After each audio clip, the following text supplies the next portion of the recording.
Делегация Синьцзянь-Уйгурского автономного района Китая во главе с заместителем председателя Народного правительства Ван Ганом прибыла в Туркменистан для переговоров о сотрудничестве в сфере сельского хозяйства. Китайские представители посетили Туркменский сельскохозяйственный университет имени Ниязова, где для них была организована экскурсия. В ходе нее в холле университета гостям продемонстрировали основные достижения и работы в сельскохозяйственном секторе страны. В рамках визита китайской делегации прошли встречи с руководством Международного технопарка Академии наук Туркменистана. Также прошла встреча с представителями национального концерна «Туркменпакта». Концерн является органом государственного управления, который обеспечивает развитие хлопководства и хлопкоочистительной промышленности Туркменистана.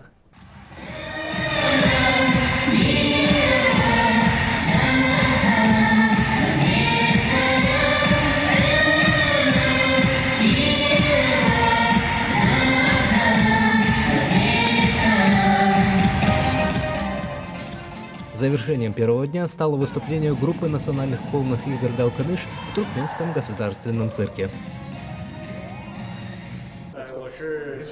Главная цель нашего визита – укрепление сотрудничества в сельскохозяйственной сфере между Синьцзянь-Уйгурским автономным районом и Туркменистаном.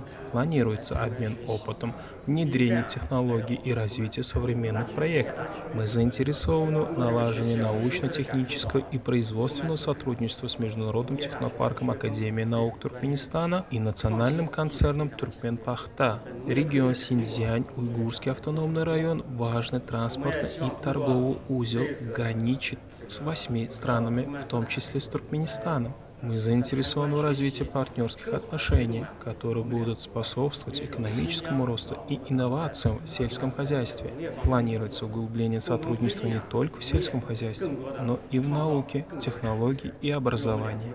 Обмен опытом позволит добиться устойчивого развития и повысить качество жизни населения обеих регионов.